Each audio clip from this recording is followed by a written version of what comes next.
अस्सलाम वालेकुम। अब एक सीधा साधा मुसलमान, भोला भाला मुसलमान जो तकरीबन 20 साल 30 साल से नमाज़ पढ़ रहा होता है, इस तरीके की जब वीडियो देख लेता है, अब वो सोचता है कि आया हमने जितनी भी सारी नमाज़ें पढ़ी वो सारी की सारी नमाज नबी करीम सल्लल्लाहु अलैहि वसल्लम के सुन्नत के ख़िलाफ़ हो गई। हर एक बंदा आम मुसलमान जो अल्लाह और उसके रसूल के इश्क में नमाज़ पढ़ता है, अब उसके दिल के अंदर एक कुल्हड़ पैदा हो जाती है। हालांकि यही काम, यही मिशन होता है अहले हदीसों का, जो यहूद और नसारा की तरफ से ये गढ़े गए इसीलिए कि आम मुसलमानों के दिल के अंदर वसवसा डालो कि तुम्हारी नमाज ठीक नहीं है, तुम्हारी नमाज ख़राब है। एक तो वो बंदा जो नमाज नहीं पढ़ते उनके पीछे इनकी कोई मेहनत नहीं होती है, लेकिन नमाजियों के पीछे इनकी बड़ी मेहनत होती है।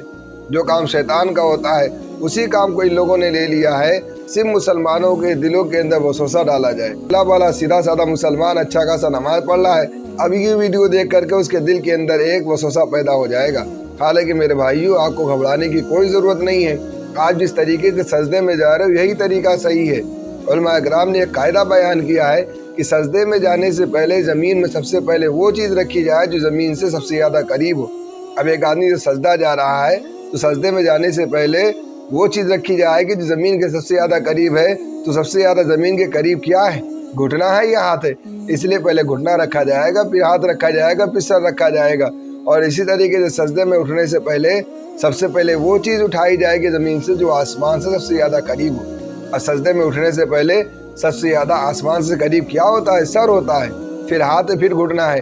और यही रिवायत, यही चीज़ वाइल बिन हुजुर रज़ी अल्लाह तआला अन्हु नबी करीम सल्लल्लाहु अलैहि वसल्लम से रिवायत करते हैं। तो वाइल बिन हुजुर रज़ी अल्लाह अन्हु फरमाते हैं, राइतु रसूलुल्लाह सल्लल्लाहु अलैहि वसल्लम इजा सजदा तई क़ब्ला यदई, कि नबी करीम सल्लल्लाहु अलैहि वसल्लम जब सजदे के लिए आप जाते थे तो अपने हाथ को रखने से पहले क़ब्ला यदई, अपने हाथों को रखने से पहले यदउ रुकबतई, अपने घुटनों को रखते थे। यानी नबी करीम सल्लल्लाहु अलैहि वसल्लम जब सजदे के लिए जाते थे तो पहले अपने हाथ को नहीं रखते थे, हाथ को रखने से पहले अपने घुटना पहले रखते थे।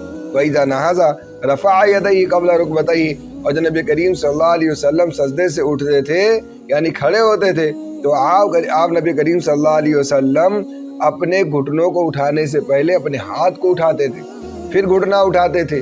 यहाँ ये बात समझ लेनी चाहिए, यह कायदा जहन में रखना चाहिए कि सजदे में जाने से पहले सबसे पहले आपको वो चीज़ ज़मीन में रखनी है जो ज़मीन से ज़्यादा करीब है, और उठने में सबसे पहले आपको वो चीज़ उठाना है जो आसमान से ज़्यादा करीब है।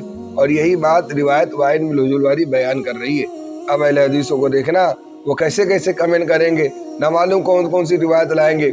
हालांकि इस रिवायत का वो जवाब नहीं देंगे, इस रिवायत का जवाब वाइल बिन हुजुर रज़ी अल्लाह तआला की रिवायत का जवाब वो नहीं देंगे। ये नबी करीम सल्लल्लाहु अलैहि वसल्लम का वो फ़ेल बयान कर रहे हैं कि नबी करीम सल्लल्लाहु अलैहि वसल्लम ऐसा करते थे। यही हमारा तरीका मेरे भाई, आप जो कर रहे हैं आप करते रहे, आपको घबराने की ज़रूरत नहीं है। और मैं आपसे एक बात कहना चाहता हूँ, इस तरीके की जितनी भी वीडियो आपके सामने आती है आपको घबराने की ज़रूरत नहीं है। अपने उलमा इकराम के पास ले करके जाएँ, वो आपको सही बात बताएंगे।